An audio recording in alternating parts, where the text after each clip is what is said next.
Ya, buenos días, muchas gracias por la invitación. Les pido disculpas por la demora, tuve un problema con el conector del computador, pero la doctora muy amablemente prestó el de ella. Cuando me pidieron hablar sobre el manejo quirúrgico de la enfermedad eh, en cirugía sobre oncología, quise hablar sobre un tema que es un poco diferente a lo que hemos hablado hasta ahora, que tiene que ver con el manejo quirúrgico de la enfermedad peritoneal maligna.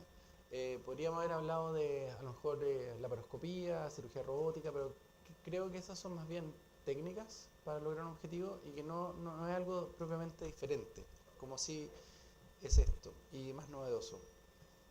Bueno, a los cirujanos en general no nos pescan mucho los laboratorios, pero igual quise poner esto que no tengo conflicto de interés, seguro que dijo el doctor Silage. Eh, Ahora, si hablamos sobre enfermedad peritoneal maligna, se trata de lo que pasa normalmente y que se conoce como la siembra peritoneal y presenta dificultades técnicas en cuanto al diagnóstico al tratamiento y que es diferente a lo que pasa normalmente con la diseminación hematógena o linfática, que es lo que normalmente más fácilmente podemos ver con las imágenes o estamos más acostumbrados a tratar. Y muchas veces esto es un sinónimo de enfermedad avanzada y casi inequívocamente lleva al paciente a cuidados paliativos. Ese es como el concepto que todos tenemos. ¿Y esto por qué? Porque produce un gran compromiso de la calidad de vida y a su vez de la sobrevida de los enfermos, porque presenta dolor, porque los pacientes llegan con ascitis, llegan con caquexia, llegan con obstrucción intestinal y finalmente eso hace que los pacientes no puedan comer y finalmente fallecen. Ahora, si hablamos de la enfermedad peritoneal, hay que entender que es un grupo muy heterogéneo de patología, en donde tenemos tumores primarios, como son por ejemplo el mesotelioma peritoneal, y lo que vemos más frecuentemente y lo que nos vemos enfrentados es, con mayor frecuencia son los tumores secundarios. Y así vemos como por ejemplo el carcinoma colorectal, sabemos que entre un 8 a un 10%, incluso a lo mejor estos números pueden estar subestimados debido a que las imágenes y los exámenes diagnósticos subestiman la enfermedad peritoneal porque no somos capaces de verlo y por ejemplo implantes menores de 1 centímetro el escáner tiene un 25% solamente de sensibilidad para poder verlo. Entonces, estos números que están acá, si bien son impresionantes, pueden ser incluso mayores. Sabemos en cáncer gástrico que hasta un 30% de los pacientes con tumores avanzados pueden presentar enfermedad peritoneal y nuestra realidad es que el 90% de los pacientes que vemos tienen enfermedad avanzada. Por otro lado, el cáncer de ovario puede presentar hasta un 60 o un 70% de los casos se puede presentar con enfermedad peritoneal. El carcinoma apendicular, si bien es un tumor poco frecuente y por ejemplo en Estados Unidos solamente se diagnostican 1500 casos al año, puede tener hasta un 40% de enfermedad peritoneal, especialmente los tumores mucinosos. Ahora, esto hace que, por ejemplo, vemos acá en esta tabla que en Estados Unidos, si sabemos que los nuevos son, por ejemplo, en cáncer colorectal son 132.000 casos al año, y aplicamos la estadística que les mostré anteriormente, vamos a tener entre 10.000 a 20.000 casos de pacientes con enfermedad peritoneal maligna. Cáncer de apéndice, como les decía, son 1.500 casos, pero es un 40%, entonces vamos a tener 600 pacientes al año.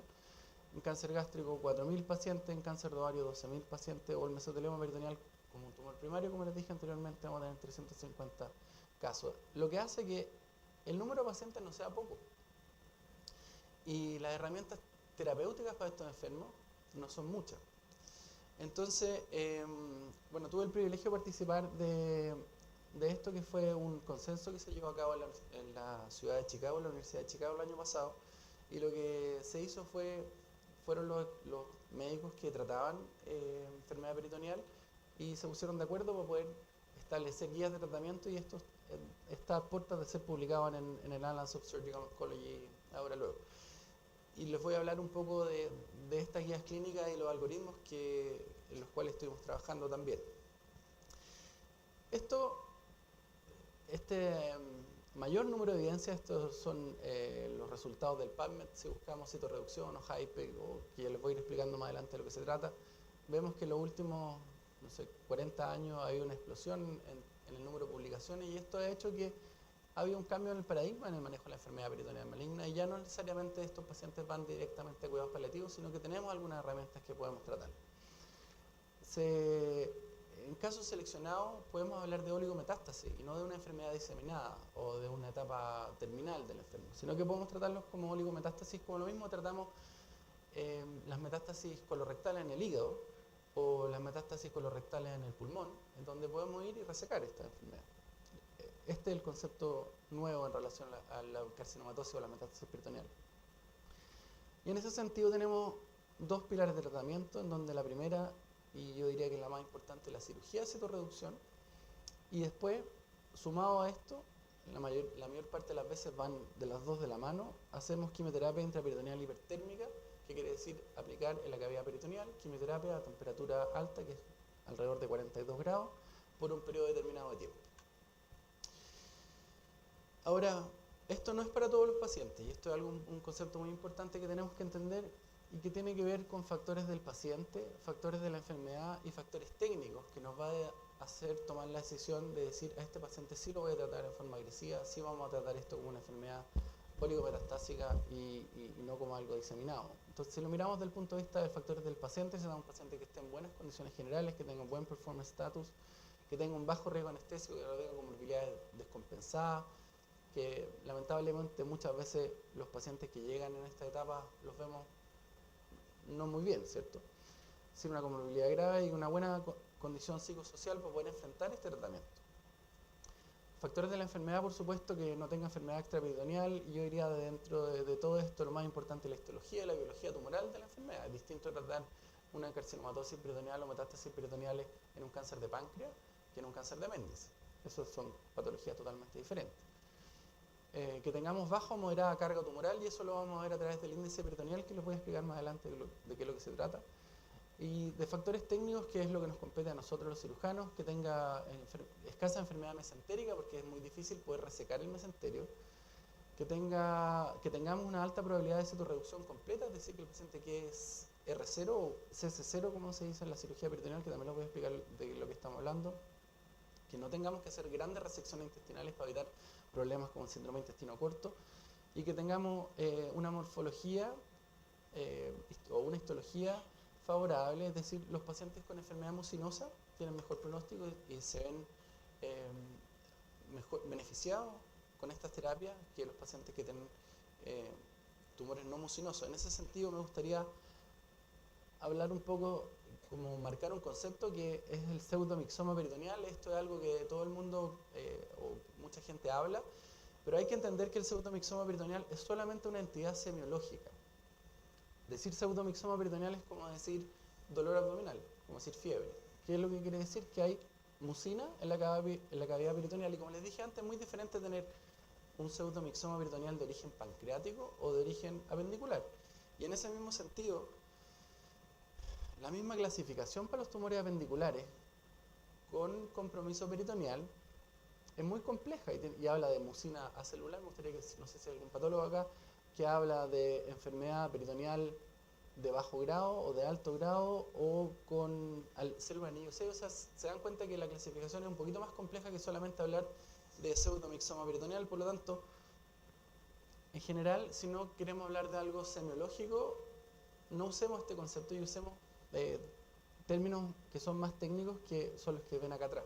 Esto es como una cruzada que tengo yo de tratar de que entendamos un poco de qué es lo que se trata este concepto, y es un poco lo que pasa cuando la gente en Chile va a la playa y ve este animal y lo primero que dice es una tonina. Para que ustedes sepan, esto es un delfín austral y la tonina esta. No tiene nada que ver, pero todo el mundo no sé por qué le dice tonina al delfín. Bueno, pero es un poco lo mismo, o sea, hay que ser exactos en las cosas que estamos hablando, por favor, porque si no, eso tiene implicancia en el pronóstico y tiene implicancia en el manejo. Ahora, para hablarle un poco de la cirugía peritoneal y qué es lo que hacemos, voy a tratar de mostrarles bastante sencillo en qué consiste. Lo primero que hacemos es que tratamos de calcular el índice peritoneal. Esto se puede hacer por escáner, por resonancia, pero sabemos que las imágenes tienen limitaciones en la enfermedad peritoneal, por lo tanto muchas veces echamos mano a una laparoscopía, que consiste en meter una cámara dentro de la cavidad peritoneal y poder tener una idea de cuánta es la carga de enfermedad que tenemos. Entonces, el índice peritoneal, que esto fue algo impuesto por el Dr. Sugar Baker en Washington, lo que hace es que divide la cavidad peritoneal en 13 segmentos, de los cuales ven esta cuadrícula más zonas del mesenterio, y le pone un puntaje que va de 0 a 3, por lo tanto podemos tener el score va de 0 a 39, y cómo le ponemos el puntaje tiene que ver con el tamaño de las lesiones que vemos en la cavidad peritoneal. Entonces, esto lo más fácil de hacerlo es por vía laparoscópica, como les decía, o al momento de la cirugía definitiva, y con eso podemos tener un cálculo del índice peritoneal. Ahora, ¿por qué esto es importante? Porque, como les decía anteriormente, este es un trabajo que publicó el Gustave Roussy, y muchas de las publicaciones en relación a la enfermedad peritoneal van a ver este tipo de gráficos, que quiere decir o que muestra que los pacientes que tienen un menor índice peritoneal tienen mejor pronóstico. O sea, así de sencillo, y eso es bastante lógico. Ahora, ¿cómo hacemos la cirugía?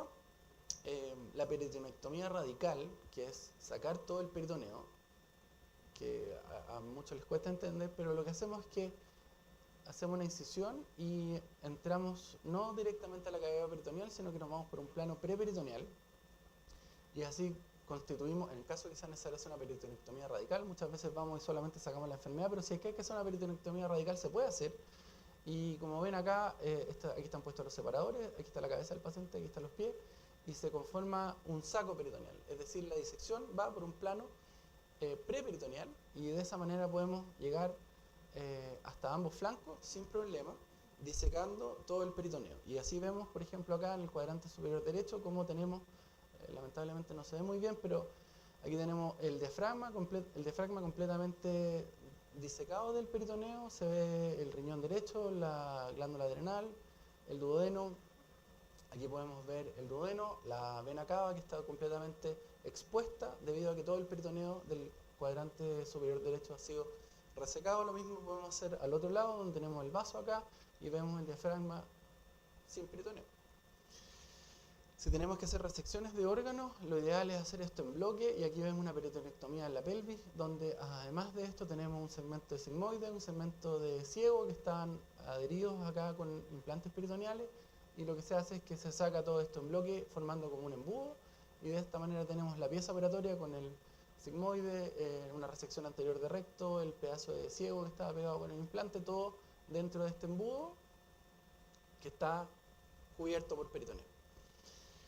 Y como les explicaba, una vez que nosotros hacemos la resección, tenemos un score para calcular cuánta enfermedad residual quedó. Lo ideal es buscar esto, CC0, que quiere decir que no hay enfermedad, o CC1 en algunas patologías, que la enfermedad es muy pequeña. ¿Y por qué? Porque esto es algo físico, en el fondo tiene que ver con la superficie versus el volumen. Sabemos que la quimioterapia tiene una baja capacidad de penetración, por lo tanto, si tenemos una superficie amplia, pero un volumen pequeño, la droga puede penetrar y en el fondo destruir el implante peritoneal. Si tenemos CC2, CC3, que quiere decir implante mayor a 25 milímetros o más de 2,5 centímetros, sabemos que nuestra quimioterapia no va a actuar tan bien, y por lo tanto nuestra cirugía no fue ideal.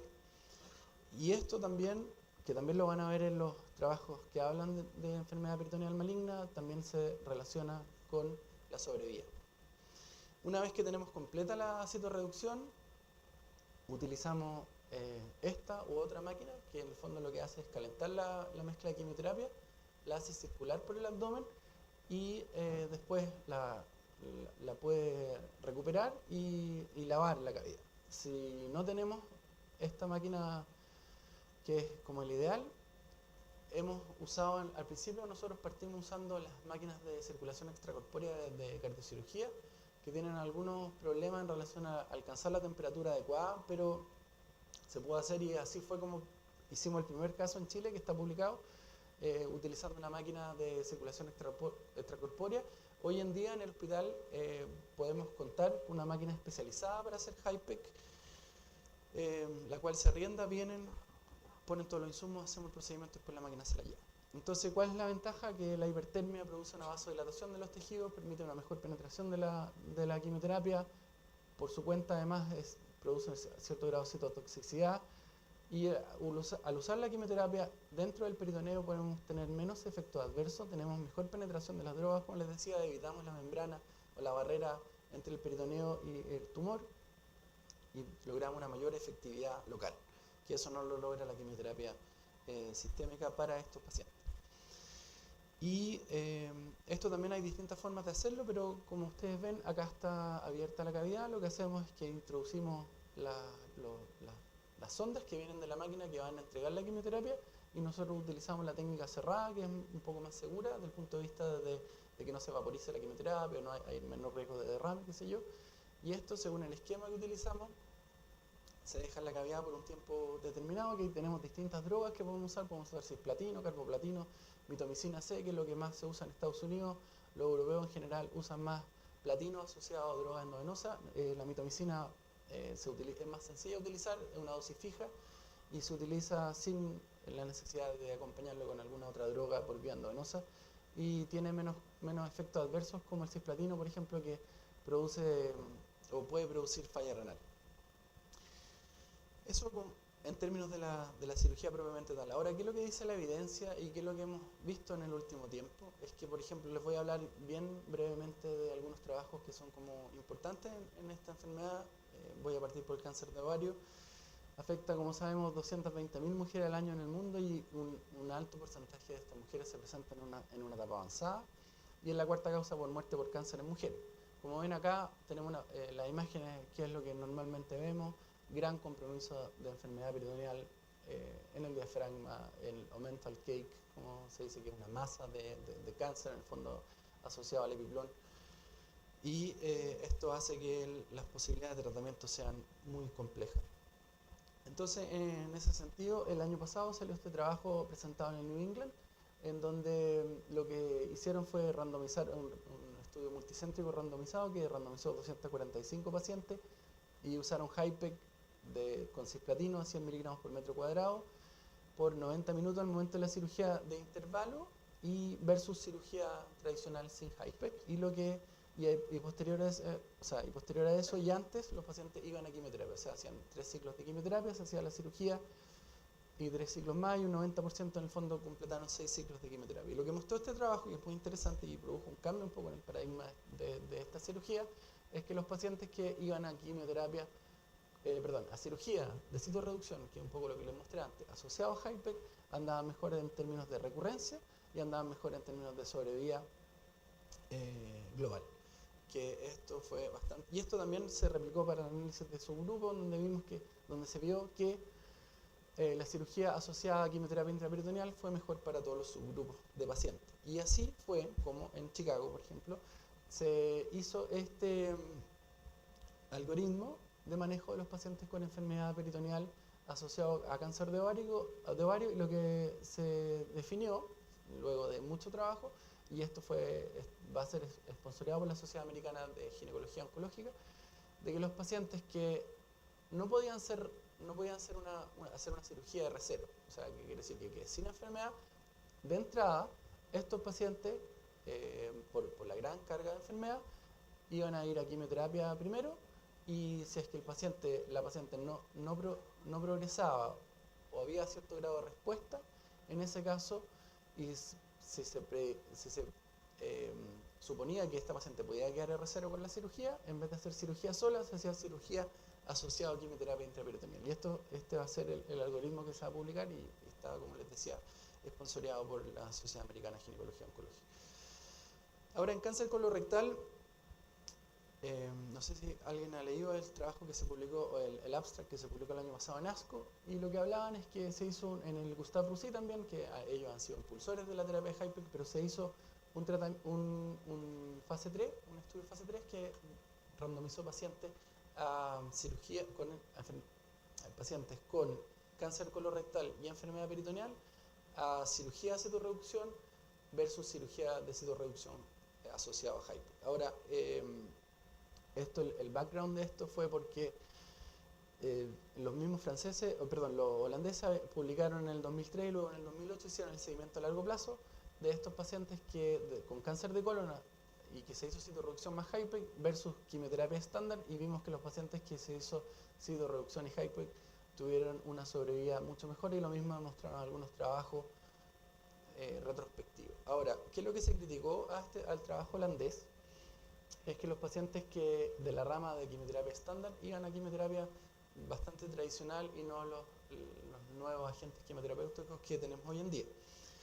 Y les voy a mostrar más adelante qué es lo que se hizo posterior a eso. Ahora, lo que hizo este trabajo, que es el Prodigy 7, que mucha gente considera que fue un trabajo negativo para el uso de HIPEC, es que ellos usaron oxaliplatino en la rama que iban con quimioterapia intraperitoneal, pero por solamente 30 minutos versus quimioterapia estándar. Todos los pacientes recibieron además quimioterapia estándar que está ahí.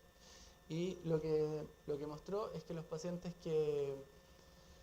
para los pacientes global no hubo diferencia significativa en términos de sobrevida para los pacientes que iban a quimioterapia, citorreducción o citorreducción asociado a HIPEC. Por lo tanto, la gente dijo el HIPEC no sirve, pero si lo analizamos en el análisis de subgrupo, para los pacientes que tenían un índice peritoneal entre 11 y 15, sí hubieron diferencias significativas en términos de la sobrevida.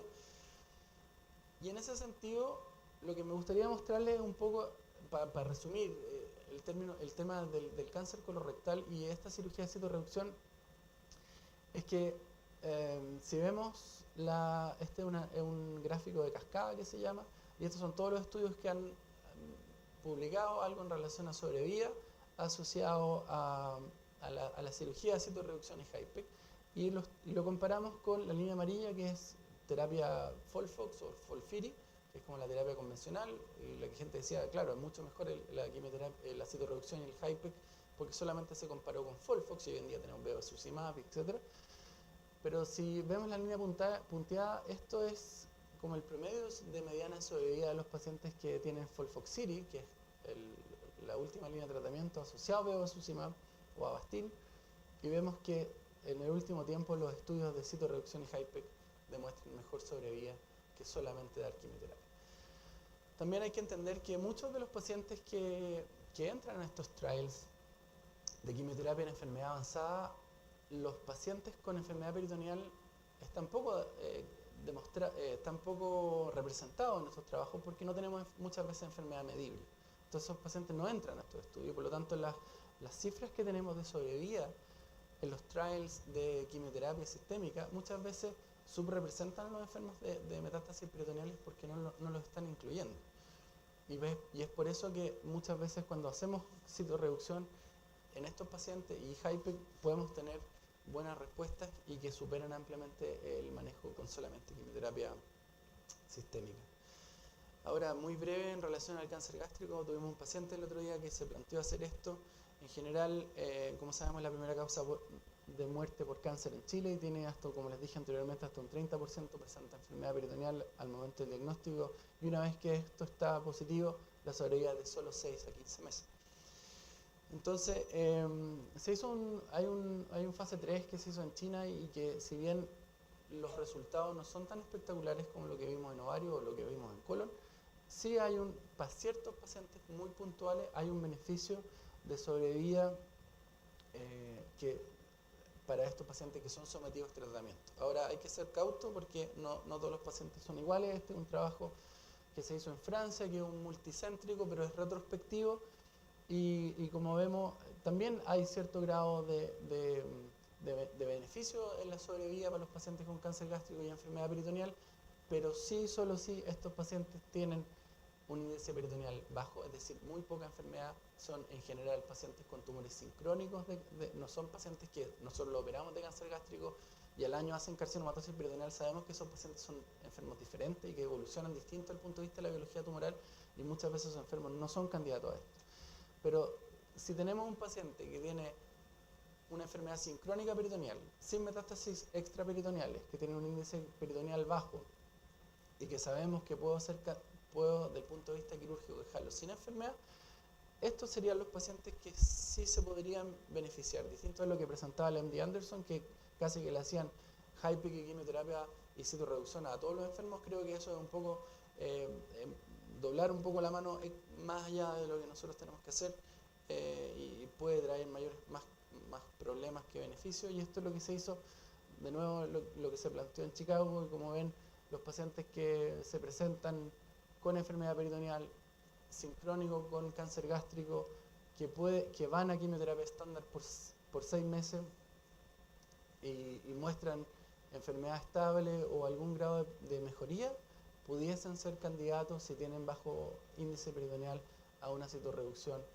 gastrectomía y HIPEC. Pero como les digo, son pacientes muy seleccionados.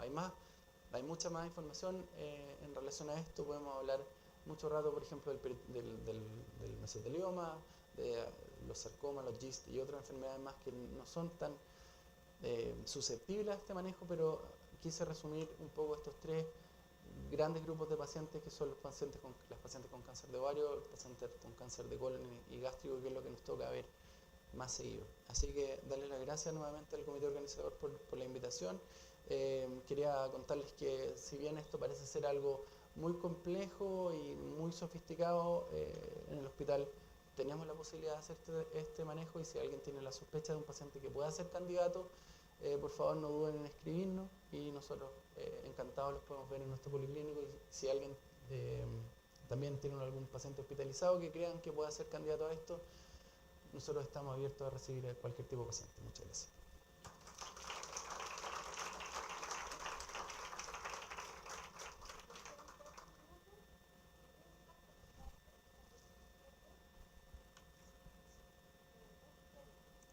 Leo.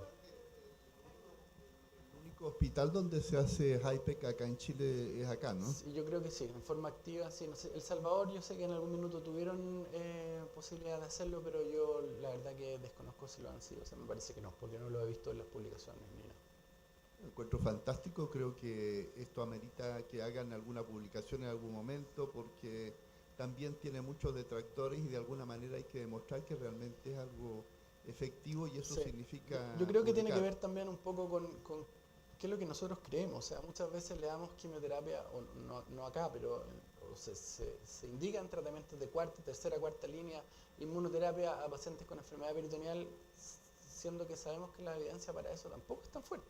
O sea, yo estoy de acuerdo, no tenemos grandes trabajos, no tenemos evidencia 1A para definir estos pacientes, pero creo que sí hay un grupo de pacientes que sí se benefician claramente, eso sí está demostrado. Pero a veces es más fácil indicar un tratamiento sistémico, suena más obvio, aunque sabemos que los resultados a nivel peritoneal son bajos, versus someterlo a todo este proceso, pero creo que finalmente el beneficio para el paciente hay que verlo caso a caso.